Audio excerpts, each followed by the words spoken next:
Welcome back to CBS 2 News at 5:30. We have breaking news right now. Chase out of the Newhall Pass on the southbound 5 coming out of the Santa Clarita Valley.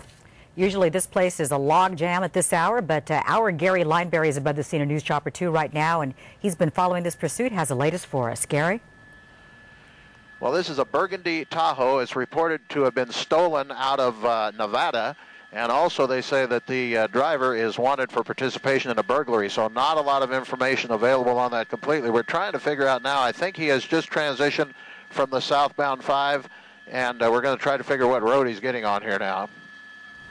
Oh, he stayed on the 5 south. Okay, it looked like he was going to get on the 14, but now he's on the 5 south. He was up in the Santa Clarita Valley, moving around on surface streets through the shopping center, and the sheriff's department was in pursuit of him up there. They decided to back off the pursuit, and actually they have done that now, and they are just doing a surveillance here. Now he's going down. This is the truck route here is where he's going, through the tunnel down here in this interchange in the Newhall Pass, and so we're going to see where he comes out here and what freeway he decides to get on. He could get on the 210 freeway or continue south on the 5. Again, reported as a stolen vehicle out of Nevada. Someone left their keys in the vehicle, and he took that vehicle, and again wanted for participation in some kind of a burglary. But the sheriffs decided to call off the pursuit that was going on earlier, and they have now taken it into a surveillance mode. So they are standing off at the back. They're following it overhead with a helicopter, and it looks now that he's getting onto the southbound 210 freeway here in the Sylmar area. So that,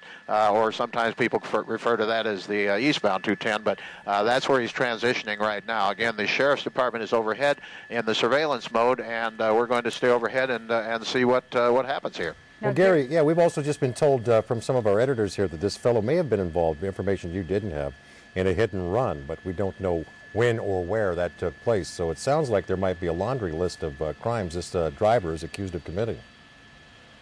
Absolutely, I hadn't heard that either. So we're getting information coming into the newsroom as they continue to follow this situation.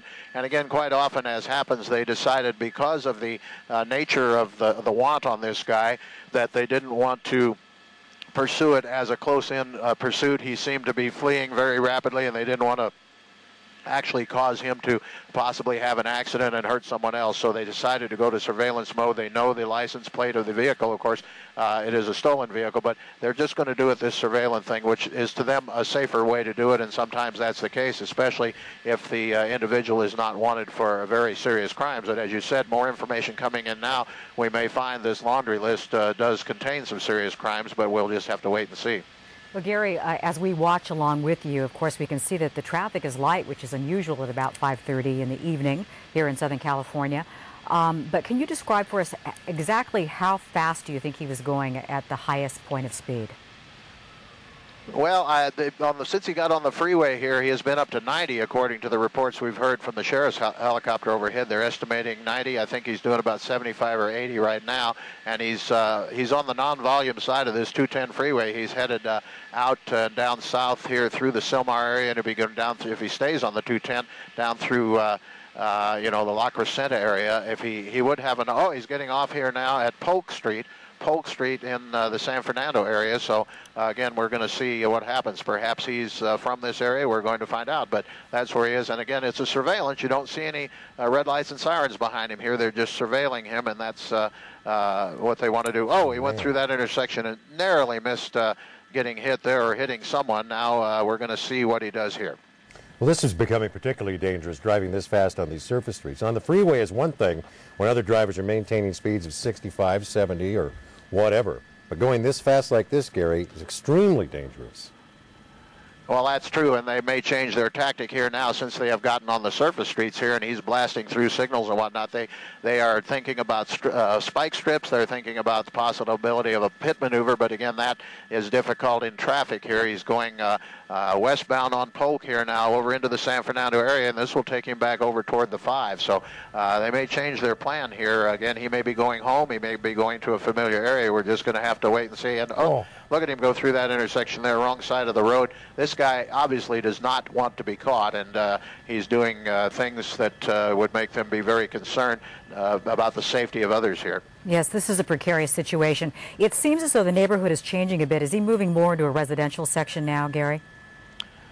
Yeah, it's kind of a combination residential and commercial area here as it moves through San Fernando. He'll be coming up to San Fernando Road pretty soon here, and then he'll be back over toward the 5 freeway, although there's not an access to the freeway from this particular street.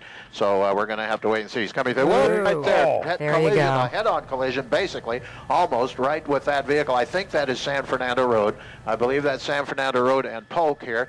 And the driver's getting out now, and he's going to run. Obviously, I don't know where the nearest police unit is, but it's going to be here pretty close. This guy doesn't look like he's in real good shape. The police have their light on him there. You can see the police helicopter has him lit up. He's running into that neighborhood in behind those houses, and the police will get here very, very quickly, and they will hopefully get this guy in custody. He's trying to climb over a fence. We're going to stay on top of it here and try to keep our eye on him, but he may disappear behind things here.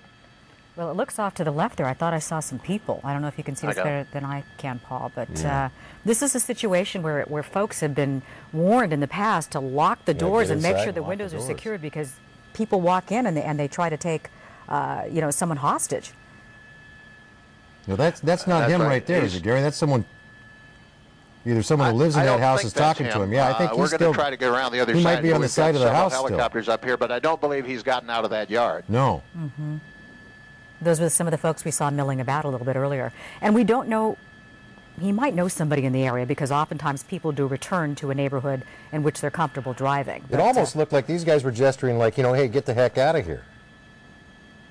I mean, they're certainly aware someone's there, see? Now they're telling him to beat it, shove off. Yeah, I think that's him right there. Yeah, it is him. The police helicopter's talking to him. He's not in a very big hurry. He's just going to go back and walk through the gate.